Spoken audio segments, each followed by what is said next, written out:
반갑습니다. 반갑습니다. 우리 앞뒤 좌우로 서로 인사하겠습니다. 반갑습니다.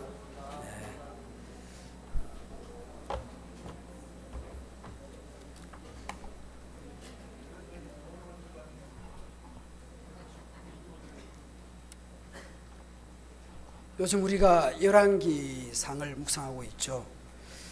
이스라엘 이 왕들에 대한 기록을 보면 일정한 그런 기록 방식들이 있습니다. 대개 왕으로서 등극하는 등극 공식 기록이 있고요. 그리고 죽음 공식이 있습니다. 그리고 그 사이에 중심된 이야기가 놓여지는데요. 상대 남쪽이든 북쪽이든 상대 왕의 이름, 또 즉위할 때의 나이, 그리고 그가 통치할 때의 수도, 그리고 통치 기간, 또 남왕국은 어머니의 이름, 북왕국은 아버지의 이름을 기록해 놓습니다. 왜 남왕국은 엄마 이름을 기록하고 북왕국은 왜 아버지 이름을 기록했을까? 북왕국은 북의 사회고 유다 남쪽 왕국은 목의 사회였던 것일까? 그렇지 않습니다. 아버지 이름을 북왕국에 기록한 이유는 아버지 이름이 계속 바뀌기 때문입니다. 왜냐하면 한 사람이 여로보암의 자손들이 통치하는 게 아니라 이렇게 왕조가 소위 말하면 역성 쿠데타가 일어나가지고 바뀌기 때문에 아버지의 이름을 기록했고, 유다 쪽은 아버지, 할아버지 이것은 갈라지지 않습니다. 그러나 여자가 왕비가 여럿 되기 때문에 그래서 엄마의 이름을 기록하고 있습니다. 그리고 죽음 공식도 있습니다. 사적인 기록이 있고요. 다른 사적에 대한 기록이 있고요. 그리고 기타 사건의 요약이 되고 어디에다가 매장이 되었는가, 그리고 다음 왕이 누구인가라는 것을 기록합니다. 그 등극 공식과 그 사망 공식 그 사이에 왕의 통치에 대한 가장 중요한 중심적인 이야기가 놓여집니다. 그것은 몇 년을 즉위했든지 간에 몇 년을 통치했든지 간에 그 기간에 대한 총체적인 평가가 기록됩니다. 왕으로서 즉위해서 사망하기까지 그 통치 기간에 대한 총평이 있습니다. 여러분, 우리 각자에 대한 하나님의 평가는 어떠할까요? 우리는 아직 사망하지 않았죠. 사망하지 않아서 뭐라고 이렇게 총평하기가 어렵습니다만은, 이것은 달리 말하면 우리에게는 기회가 남아있다라고 하는 것이죠. 내가 아직 사망하지 않았기 때문에 완전한 평가는 이렇게 미루어져 있는 상태입니다. 분명한 사실은 사람은 한번 죽는다라는 것이고, 그리고 거기에 대한 하나님의 평가, 하나님의 심판이 있습니다. 히브리서 9장 27절에 사람이 한번 죽는 것은 여러분 하나님이 정하신 것이고 그 이후에는 심판이 있을 것이라고 말씀합니다. 평가가 있다, 분명한 평가가 있다라는 사실을 놓쳐서는 안 됩니다. 그러면 그 평가의 기준, 또 평가의 원칙, 그 평가의 내용이 무엇이었을까요? 그 중심된 이야기에서도 보면 남왕국에서는 주로 다윗의 행함같이 이것이 중요한 기준이었습니다. 북쪽은 여로보암의 길을 따라서 악했는가라는 것을 평가합니다. 다윗은 긍정적인 부분이 부각이 되고 여로보암은 부정적인 부분이 부각이 되면서 왕들의 통치를 평가합니다. 오늘 제가 설교에서는 주로 여로보암의 길, 여로보암에 대한 이야기를 하려고 합니다. 여로보암은 어떤 인물이었습니까? 적어도 여로보암은 왕이 되기 전에 매우 유능한 사람이었습니다. 솔로몬 왕국에서 인정받았던 요셉 가문의 대표하는 이런 인물이었습니다. 요셉 가문의 사람들을 총괄하는 인물이었는데요. 11장 28절을 세번역으로 보면 그 사람 여로보암은 능력 있는 용사였다. 솔로몬은 이 젊은이가 일 처리하는 것을 보고는 그에게 요셉 가문의 부역을 감독하게 하였다라고 기록합니다. 여로보암은 나중에 애굽으로 망명을 합니다. 애굽에서도 그를 중요한 인물로 이렇게 받아들일 만큼 가치 있는 인물로 여겼습니다. 뭐 이렇게 누가 오든지 말든지 망명을 하든지 말든지 그냥 난민 처리할 수 있었지만 애굽에서도 보면 이 여로보암을 중요한 인물로 이렇게 받아들였습니다. 솔로몬이 죽은 후에 여로보암이 이스라엘로 돌아오는데요.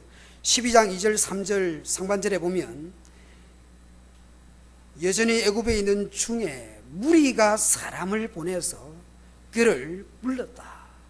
애굽의 망명과 있는 사람을, 이 여로보암을, 북쪽에 있는 사람들, 중요한 인사들이 이 여로보암을 북쪽으로 불러들입니다. 그리고 공회에서 여로보암을 왕으로 나중에 추대하는데요. 12장 20절에 보면 온 이스라엘이 여로보암이 돌아왔다 함을 듣고 사람을 보내 그를 공회로 청하여 온 이스라엘의 왕으로 삼았다. 여로보암이 스스로 왕이 된 게 아니라 북이스라엘의 공회가 모여서 왕으로 추대하게 되는 것을 볼 수 있습니다. 이 공회는 모르긴 해도 열 비대위가 아니었을까.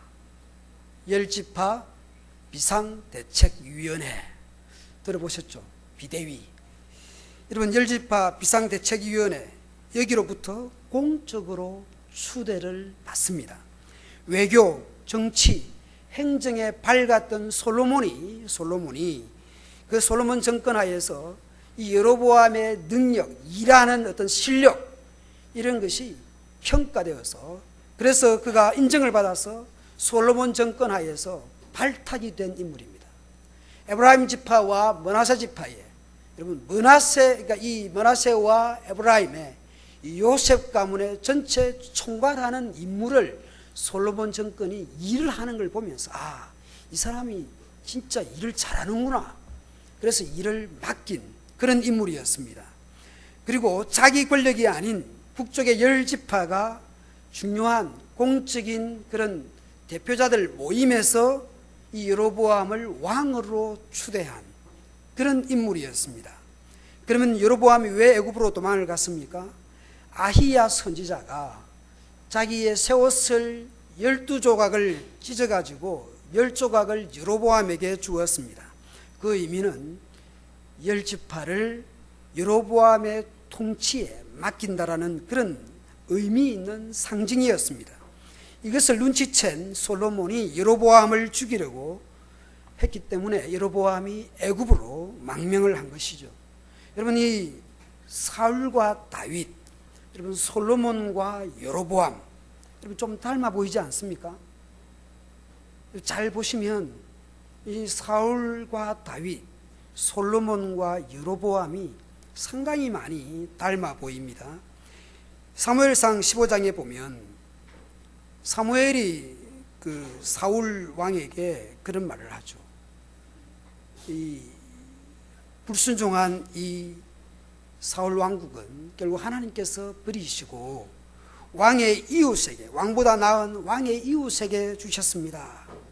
그 전에 사울이 사무엘의 이렇게 옷을 붙들다가 찢어지게 됩니다. 마치 옷이 이렇게 찢어져서 나누어진 것처럼 그렇게 그 사울 왕국을 찢어서 왕보다 나은 이웃에게 하나님이 주실 것입니다 라고 말씀을 했습니다. 열왕기상 11장 10절 11절에도 보면 여러분 여호와의 명령을 지키지 않았으므로 여호와께서 솔로몬에게 말씀하시되 네게 이러한 일이 있었고 또 네가 내 언약과 내게 명령한 법도를 지키지 아니하였으니 내가 반드시 이 나라를 네게서 빼앗아 네 신하에게 주리라. 똑같습니다. 그죠? 사울 왕이 실패하고 불순종했을 때에 왕보다 더 나은 이웃에게, 나중에 그것이 다윗이었죠. 그 이웃에게 주겠다라고 말씀하셨고, 이 솔로몬이 실패했을 때도 이 너의 왕국을 빼앗아서 내 신하에게 주리라 라고 말씀을 합니다. 그리고 옷이 이렇게 찢어진 것, 그리고 대끈의 이 양, 이 부분에서 상당히 많이 담아 있고요. 그리고 사울이 그때라도 어떻게 해야 됩니까? 회개해야 됩니다. 그러나 회개하지 않죠. 여러분, 솔로몬도 회개하지 않습니다. 대신에 왕보다 더 나은 이웃이라 했을 때에 다윗 말고 누가 있겠나? 사울은 그때부터 다윗을 죽이려고 합니다. 여러분, 솔로몬도 여러분 이 여로보암 이야기를 알고 난 뒤에 결국은 솔로몬도 여로보암을 죽이려고 합니다. 여러분, 사울 왕이 다윗을 죽이려고 하고요, 솔로몬이 여로보암을 죽이려고 합니다. 여러분, 잘못을 지적받았을 때는 회개해야 되는데 하나님의 그 정한 뜻을 돌이키기 위해서 자신을 돌이켜야 되는데 자신을 돌이키지 않고 그 화살을 누구에게로 돌립니까?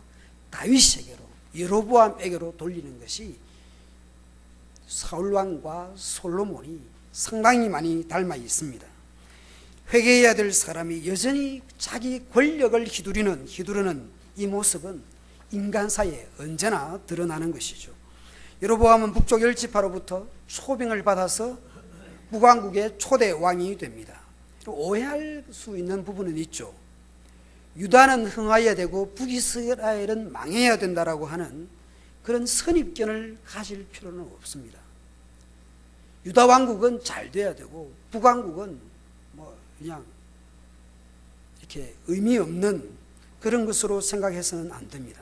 하나님은 솔로몬이 우상 숭배해서 그 범죄의 결과로 나라가 둘로 나누어지지만, 분열되지만 분리된 남북 왕국이 각자 하나님의 통치 아래 다윗의 길로 가기를 원하셨습니다. 나라가 둘로 나누어졌다 하더라도 나누어진 그 두 나라가 동일하게 다윗의 길로 가기를 하나님은 바라셨습니다. 솔로몬이 무엇에 실패했는지 그것을 여로보암에게 설명했습니다. 그래서 나라로 둘로 쪼개는 것이고, 여로보암이 다윗의 길로 행하면 북이스라엘도 다윗처럼 왕위가 계속될 것이라고 하는 그런 소위 다윗 언약을 여로보암에게도 하나님께서 주셨습니다.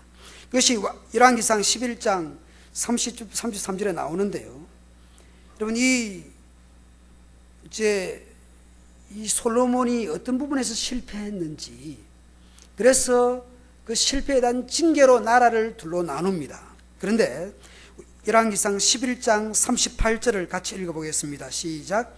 네가 만일 내가 명령한 모든 일에 순종하고 내 길로 행하며 내 눈에 합당한 일을 하며 내 종 다윗이 행함같이 내 율례와 명령을 지키면 내가 너와 함께 있어 내가 다윗을 위하여 세운 것 같이 너를 위하여 견고한 집을 세우고 이스라엘을 내게 주리라.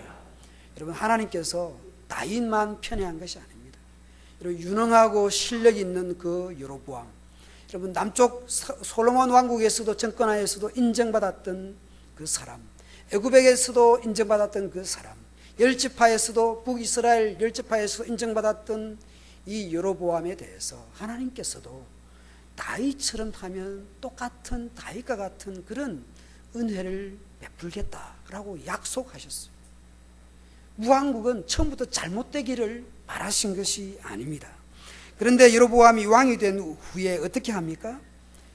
여러분, 12장 28절부터 보면 계획을 해서 두 금송아지를 만들고, 그리고 하나는 베델에 하나는 단에 두었습니다. 이렇게 베델은 이 남쪽 유다 예루살렘 바로 위에 베냐민 지파, 그 바로 위에가 베델입니다. 예루살렘으로 가는 길목입니다. 제일 북단 단과 베델에 제단을 만들어서, 그리고 금송아지를 만들어서 이것이 너희를 애굽에서 인도하여낸 너희의 신이다 라고 가르치고 경배했습니다. 그리고 보통 사람으로 제사장을 삼았습니다. 7월 15일이 초막절인데 8월 15일 날로 우리나라 광복절에 말이죠. 초막절을 삼고 그리고 만든 송아지에게 제사를 드렸습니다. 이것이 여로보암의 정권이었습니다. 여러분, 시내산 위에서 법궤를 받는 사이에 시내산 아래에서는 금송아지를 만들어서 이것이 우리를 애굽에서 인도해낸 너희 신이다, 하나님이다 라고 가르쳤습니다. 그것이 거의 500년의 세월이 차이가 납니다. 여러분, 500년이 수백 년이 흐른 이 시점에 여로보암이 이 금송아지를 만들어서 숭배하고 있습니다. 그리고 수백 년 전에 행하였던 그런 선을 본받는 것이 아니라 수백 년 전에 악을 다시 도입하는 이런 여로보암의 정권을 볼 수 있습니다. 요약을 해보면 첫 번째는 베델과 단에 금송아지를 만들어서 숭배한 죄, 레위인 대신에 일반 백성으로 제사장 삼은 죄, 절기를 마음대로 정한 죄.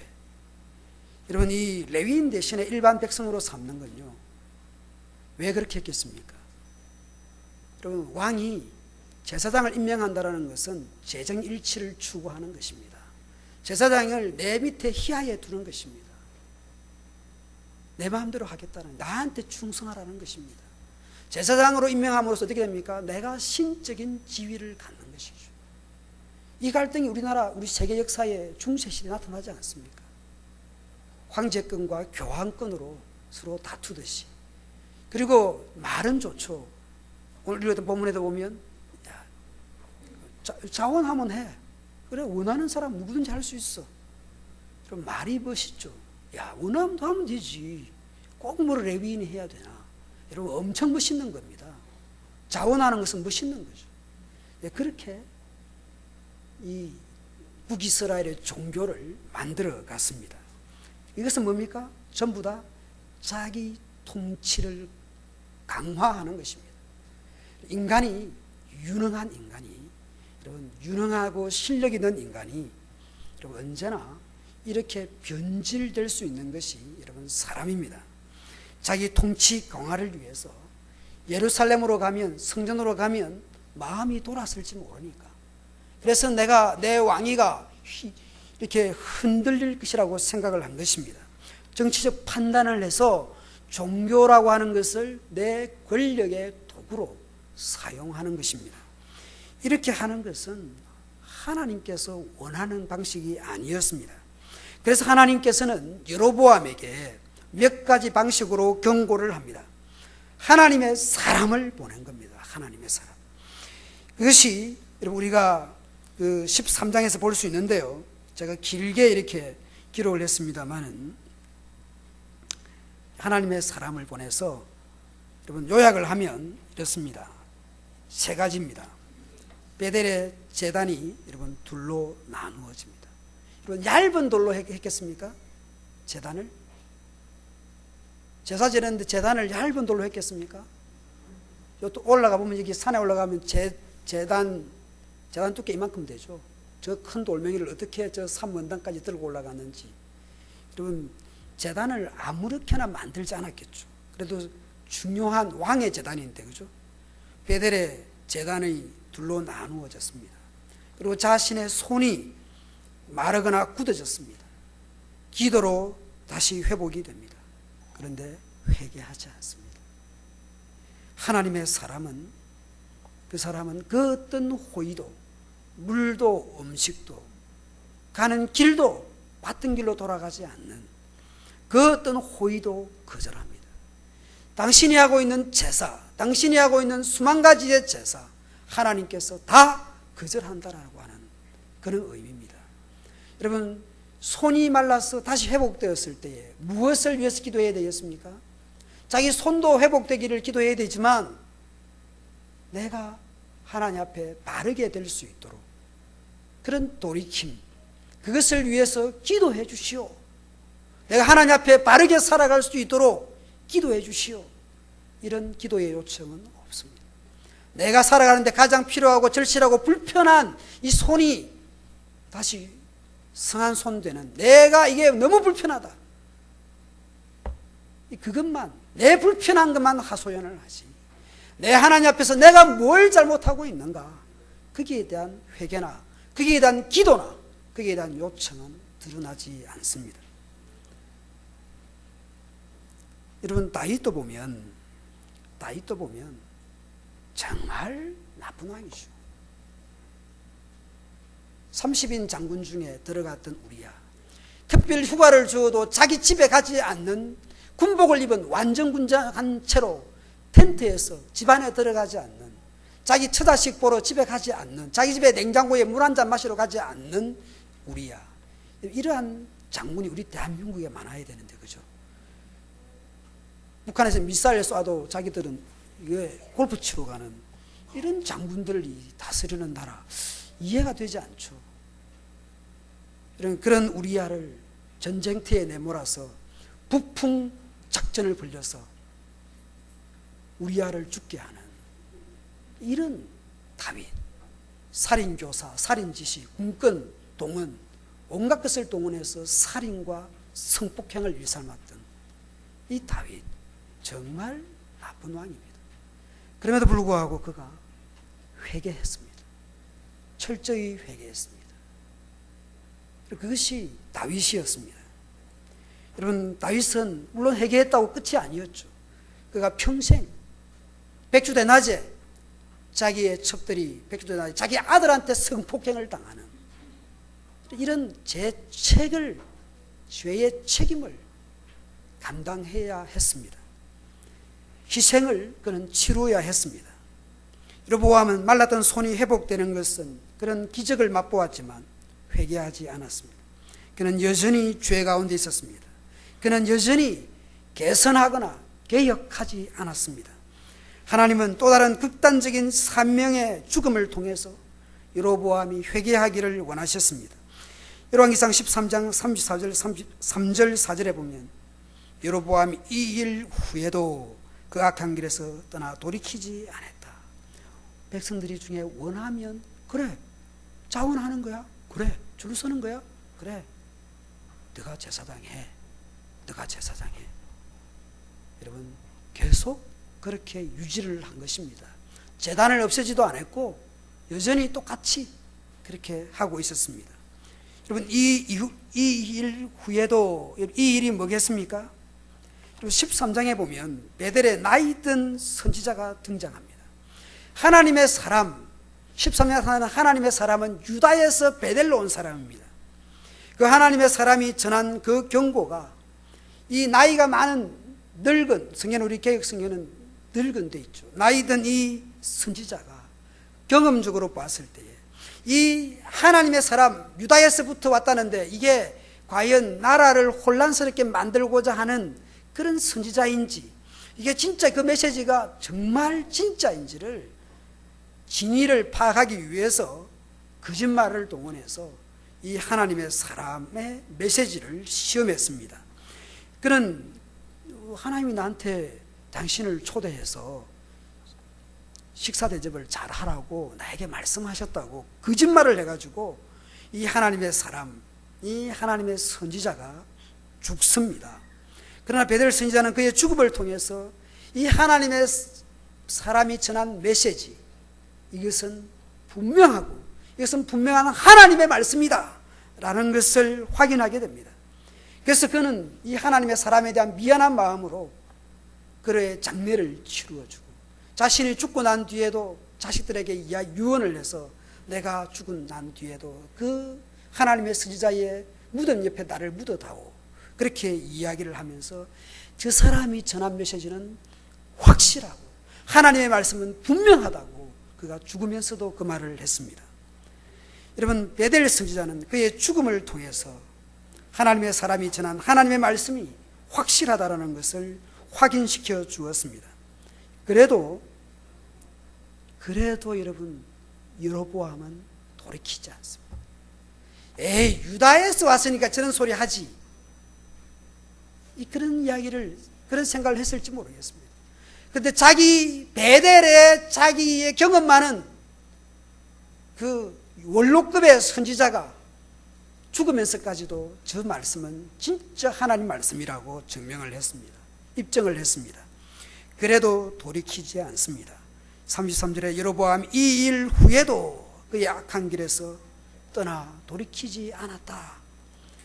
결국은 뭡니까? 여로보암의 가장 사랑하는 아들, 여로보암 왕국에서 차기 대권자로, 어쩌면 세자로 책봉되어 있는 가장 훌륭한 아들, 그의 아들 아비야가 죽임을 당합니다. 여로보암은 장래가 유망하던 그 아비야의 병을 두고, 여러분 아들들이 여럿 있었겠죠. 여로보암에게 왕이니까 여러분 차기 대권을 생각하면서 많은 왕비들과 많은 아들들이 있었을 것입니다. 그런데 이 여로보암에 있어서 가장 유능하고 장래가 가장 촉망받는 아들이 누구였냐면 아비야였습니다. 그래서 수많은 아들 중에 애가 크다가 죽을 수도 있지 그렇게 생각하지 않고 자기 부인을 변복을 시켜서, 내가 옛날에 내가 젊었을 때 나에게 왕이 될 것이라고 말했던 그 아히야 선지자를 찾아가라.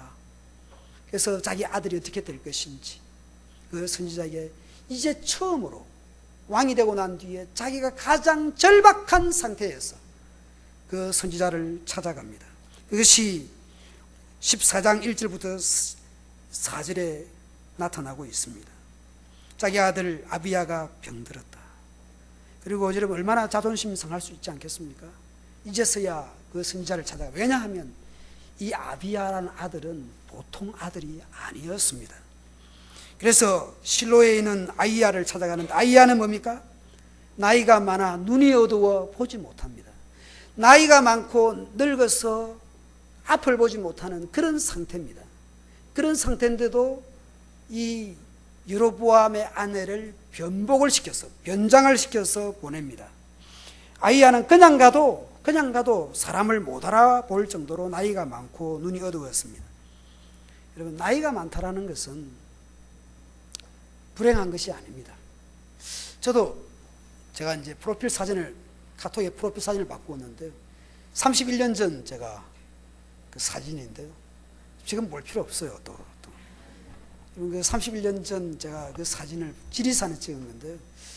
그때는 제가 날아다녔습니다.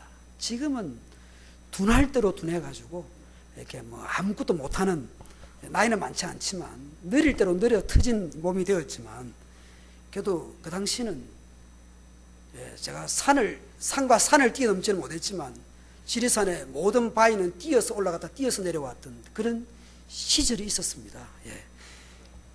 그때 보면서 참 제 자신을, 오늘날의 저의 몸을 보면서 참 비참한 생각이 들었어요. 이게 여러분보다 제가 나이가 많지 않지만, 그러나 31년 전보다는 제 나이가 많잖아요. 그래서 제가 사진을 보면서 이렇게 내가 참 지리산을 안 쉬고 2시간 만에 올라갔다가 내려오던 그런 시절이 있었는데, 하루에 2번을 왕래도 해가 떠 있는 그런 시절이 있었는데, 이게 왜 이렇게 망가졌을까? 6년 전에도 제가 2번만 쉬고 올라갔어요. 7년 전에는 한 번만 쉬고 올라갔습니다. 지난 5년 동안 지리산을 한 번도 못 가봐가지고 이제 가면 몇 번을 쉬어야 될지. 여러분 이 아히야가 나이가 많이 들었습니다. 그리고 눈이 침침했습니다. 그러나 하나님 말씀에는 열려 있었습니다. 세상 눈은 닫혀 있어도 하나님을 향한 눈과 귀는 열려 있었습니다. 몸은 늙어서 거동이 불편했겠지만 하나님의 뜻에 대해서는 이 아히야가 열려 있었습니다. 그는 언제나 민감했습니다. 나이가 든 것이 여러분 불행한 것이 아니에요. 여러분 눈이 멀고 귀가 멀고 몸이 거동이 불편한 것, 그게 여러분 나쁜 것이 아닙니다. 진정한 불행은 나이가 많거나 적거나 간에 하나님에 대한 귀와 눈이 닫힐 때에 그게 불행한 것입니다. 늙고 눈이 어두워지는 것은 자연적 이치이지만 하나님 말씀과 뜻에는 언제나 우리가 민감해야 합니다. 눈이 어둡고 여로보암 아내는 변장했지만 벌써 하나님의 계시로 누가 온다라는 것을 알고 있었습니다. 그저 심판이 예고되고 있었습니다. 하나님의 사람이 나타나서 경고했습니다. 하나님의 경고, 제단이 둘로 나누어지고 제다가 쏟아지고 손이 굳어졌다가 회복되는 그런 경고가 있었습니다.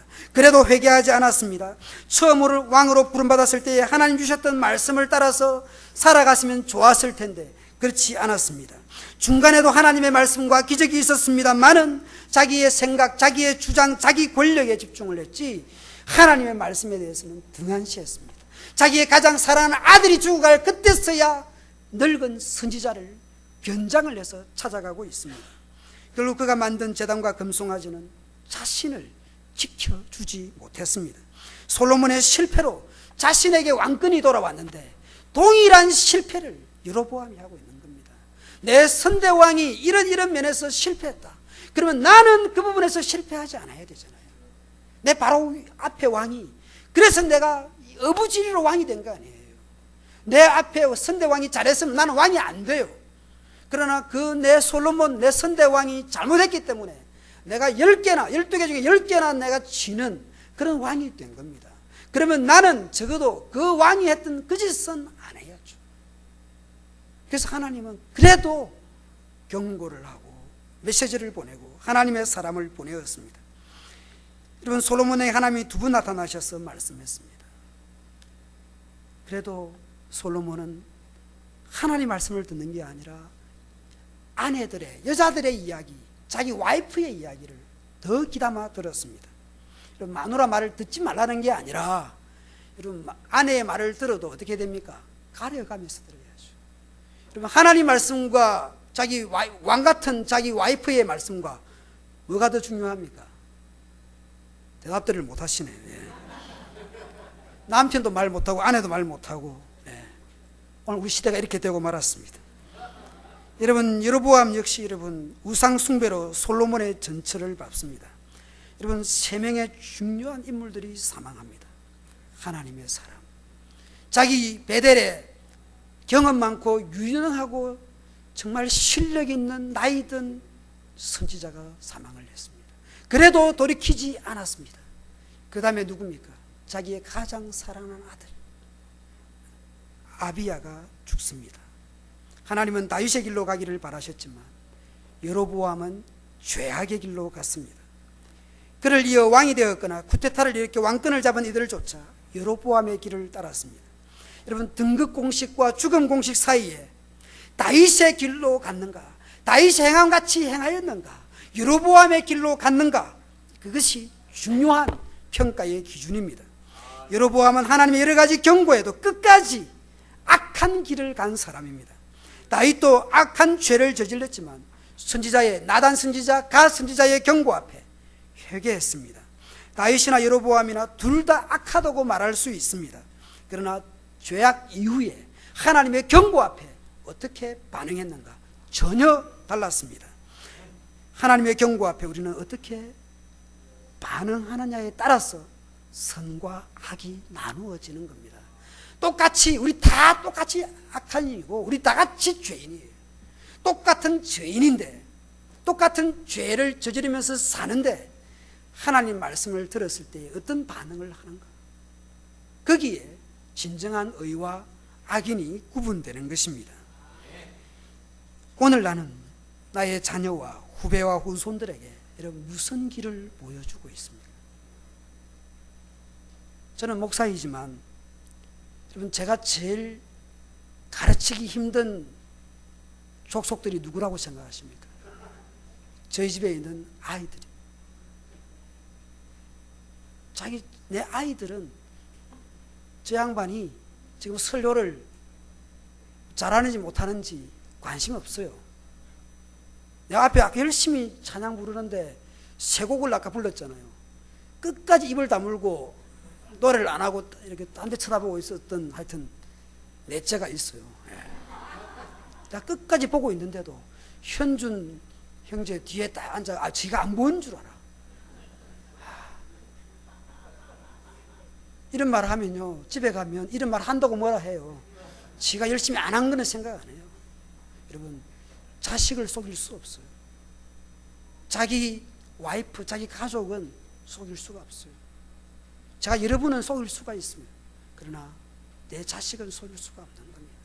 내가 가는 이 길이 여러분 누군가에게는 악한 길이 될 수 있고 누군가에게는 평화의 길이 될 수도 있습니다. 여러분, 오늘 이 나타나는 여로보암, 여러분 유능한 왕이었습니다. 대단한 왕이었습니다. 다음에 여러분, 오시 중에 오므리 왕이라고 있습니다. 이 오므리, 이 왕이요, 대단한 왕입니다. 시므리가 디르사에서 왕권을 잡았습니다만은 일주일 만에 전쟁통에 위화도 회군을 하듯이 이 오므리가 이승계처럼, 아니지, 이승계가 오므리처럼 한 거네요. 여러분, 위화도 회군을 해서 여러분 시므리가 왕이 된 그 길을 정복해서 대권을 이어받았고요. 여러분, 수년 동안은 디브니와 같이 왕권을 경쟁했던 인물이 오므리입니다. 그런데도 나중에 완전한 왕권을 잡고 난 뒤에 그 다음 왕이 아합왕입니다. 아합왕도 여러분 고대 근동에서는, 자기 동네에서는 이 이웃한 나라들 사이에서도 잘 나가던 왕입니다. 여로보암 1세, 그리고 여러분 오므리, 아합, 그리고 여로보암 2세, 이런 왕들은요 북이스라엘에 대단한 경제, 외교, 여러분 행정 탁월한 인물들이었습니다. 성경은 그런 경제와 외교와 정치, 군사에 대한 탁월함을 성경은 평가하지 않습니다. 그것이 무시된다는 것이 아닙니다. 그것이 중요하지 않다는 것이 아닙니다. 대통령은 국방과 외교와 내무부와 이런 것을 다 잘해야 됩니다. 인사 잘해야 됩니다. 그러나 하나님의 통치 영역에서는 그 다 중요한데 그보다 근본적으로 존재적으로 중요한 것이 있다. 하나님과의 관계에서 어떠했는가, 그것이 가장 중요한 평가인 것입니다. 그들이 출세하고 잘되고 세상적으로 유능했지만 하나님 앞에서는 여로보암의 길로 갔던 것입니다. 자기 자신이 보기에 선하고 옳고 바르고 정의로울지 모르지만 하나님의 판단은 여러분 다를 수 있습니다. 어떤 길은, 같이 읽겠습니다. 시작. 어떤 길은 사람이 보기에 바르나 필경은 사망의 길이니라. 여러분, 여로보암 1세, 여러분 여로보암 2세 아합왕, 여러분 유능한 왕이었습니다. 그러나 실패했습니다. 그래서 우리는 여러분 겸손해야 됩니다. 자신을 낮춰야 됩니다. 이스라엘의 가장 악한 왕이라고 할 수 있는 아합, 바알 종교를 국가 종교로 도입을 하고 시돈의 이세벨, 마치 솔로몬이 애굽의 공주를 자기의 왕으로 삼았던 것처럼 시돈의 그 공주 이세벨을 자기의 왕비로 삼았던, 그래서 바알 종교를 국가 종교로 삼았던 아합왕, 여호와의 선지자들을 모조리 죽였던 이 아합왕, 여러분 이 아합왕이 하나님의 경고 앞에 어떻게 하셨습니까? 어떻게 했습니까? 나봇의 포도원을 차지하고 난 뒤에 찾아온 선지자 앞에서 그가 보인 태도가 무엇입니까? 21장 26절부터 29절에 보면 여러분 이 모든 말씀을 들을 때에 그의 옷을 찢고 굵은 배로 몸을 동이고 금식하고 굵은 배에 누우며 또 풀이 죽어 다니더라. 이런 그 악한, 지 마누라 말만 듣고 온갖 못된 짓을 했던 아합왕, 이 나쁜 이 아합왕도 하나님 말씀을 들었을 때는 그가 뭐 얼마만큼 그랬는지 모르지만 옷을 찢고 여러분 참 기운이 없이 그렇게 지냈습니다. 그때에 하나님께서 엘리야에게 말씀합니다. 아합이 내 앞에서 겸비함을 네가 보느냐. 그렇게 나쁜 왕, 그럼 바알 종교를 그렇게 자기 국가 종교로 도입했던 이 아합 왕, 여로보암부터 가장 악한 왕, 여로보암이 악한 길로 행하였고 여로보암이 악한 길로 행하였더라. 바사도 그랬고 엘라도 그렇게 했습니다. 여러분 시므리가 일주일 왕하면서도 일주일 동안 얼마나 못된 짓을 했는지 그도 여로보암의 길로 행했습니다. 여러분 그 다음에 오므리는 더 악했다라고 되어 있습니다. 아합 왕에 대해서는 그 모든 왕보다 가장 악했다고 말했던 사람이 아합 왕입니다. 그런데도 하나님의 경고 앞에서는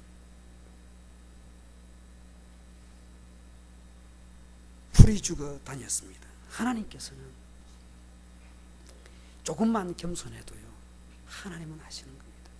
아까 여로보암의 아들 아비야, 다른 사람들보다 그 악한 시대에, 그 나쁜 왕궁 시대에 그는 나를 위해서 선한 뜻을 품었다. 그래서 빨리 죽는 것이 저주가 아니요 복이다 라고 말씀을 하는 것입니다. 그래서 왕상 14장의 12절 13절에 그의 때에는 나라가 망하지 않을 것이다. 왜냐? 여호와를 향하여 선한 뜻을 품었기 때문에 여러분 아비야에 대해서도 여로보암의 아들 아비야에 대해서도 선한 뜻을 품었기 때문에 그가 아이로 죽지만 남들이 볼 때는 불쌍하게 생각했을지 모르지만 그렇지 않았다라는 겁니다. 실제로 이 아이가 죽은 후에 장례를 치르는데 온 이스라엘이 장례를 치르고 슬퍼했습니다. 열왕기상 14장 18절 상반절에 보면 온 이스라엘이 그를 장사하고 그를 위해 슬퍼했다. 모든 국민이 슬퍼했다. 여러분 모든 국민이 슬퍼. 명성황후가 죽었고 그리고 유영수 여사가 이렇게 돌아가셨을 때에 얼마나 많은 사람이 울었습니까? 여러분 북이스라엘의 수많은 백성들이 자기 아들 죽은 것처럼 슬퍼했던 것이 아비야였습니다. 하나님께서도 이 아비야에 대해서 그런 왕국 속에서도 나를 향해서 선한 뜻을 품었다라고 말씀합니다. 아이의 죽음은 원래 성대한 장례식은 없는 겁니다. 그렇잖아요. 아이가 죽은데 장례식을 성대하게 치르는 것은 없는 겁니다. 성대하게 치르면 치를수록 부모가 더 슬픈 겁니다. 사실은 아이가 죽었을 때는 장례를 치르지 않아요. 사실은 왜냐하면 장례를 치르면 치르고 손님 맞이면 맞이할수록 부모가 더 비통하고 슬프기 때문에 손님을 받지 않습니다. 아이가 죽었을 때. 그런데 모든 국민이 이 아비야의 죽음을 슬퍼했고 자기 자식 죽은 것처럼 애도했습니다. 이 악한 여로보암 시대에도 그 자식 중에도 아비야는 선한 뜻을 품고 살았습니다. 여러분 사울왕의 경우도 한번 생각해 보십시오. 그가 잘못된 길을 갈 때에도 그가 악한 길을 갈 때에도 그의 아들 요나단은 믿음을 따라서 살았습니다. 부모가 여로보암의 길을 간다고 누군가 중요한 사람이 잘못되이 살아간다고 여러분 자기 변명으로 삼지 마십시오. 그 사람도 그리 사는데 뭐 그런 변명을 삼지 마십시오. 사울왕이 악한 길을 갈 때에도 요나단은 믿음의 길을 갔습니다. 여로보암이 악한 길을 갈 때에도 아비야는 어렸지만 하나님의 선한 뜻을 품었습니다.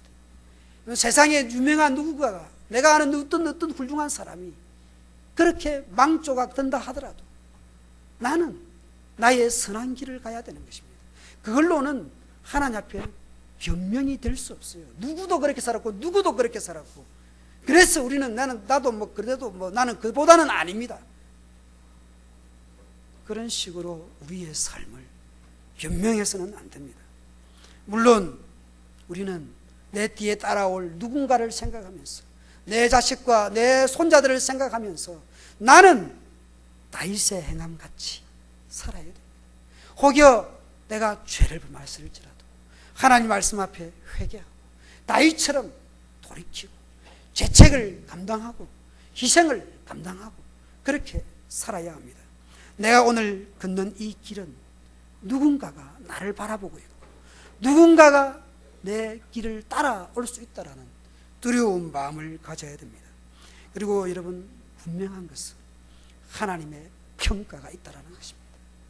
하나님의 평가, 하나님의 심판이 있다라는 것입니다.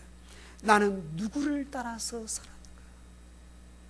나는 누구를 따라서 나쁜 짓을 했는가? 나는 누구를 따라서 선한 삶을 살았는가? 나는 누구를 따라서 살았으며 나는 누구를 모범으로 해서 살았으며 나는 나의 자녀들에게 어떤 모범을 보여주었는지 하나님께서 평가하실 것입니다. 말씀을 정리하겠습니다. 오늘 우리는 겸손하게 살아가야 됩니다. 겸손하게 살아가야 됩니다. 오늘 내가 걷는 이 길에 대한 하나님의 평가가 있습니다. 하나님의 심판이 있습니다. 내가 걷는 이 길이 여로보암의 길이 아닌 다윗의 행함같이 되도록 나의 자녀 손들에게 다윗의 행함 같은 그런 모범을 보이시는 삶의 자리들이 되시기를 축원드립니다. 하나님 아버지, 우리가 완전할 수는 없지만 주님 실패하더라도 늘 하나님께로 돌이키며 말씀을 따라 살게 하여 주옵소서. 주님, 내가 사는 길이 내 자녀들과 내 손주들에게 어떤 영향을 끼치고 있는지 두려운 마음으로 살게 하시고 겸손으로 살게 하시고, 또한 주님, 최종적으로는 하나님께서 내 삶을 평가하실 터인데 내 삶이 어떤 삶이 되어야 될지를 날마다 말씀 앞에 비추어 보며 다윗의 행함같이 살아가는 우리 모두가 되게 하여 주옵소서. 예수님 이름으로 기도하옵나이다. 아멘.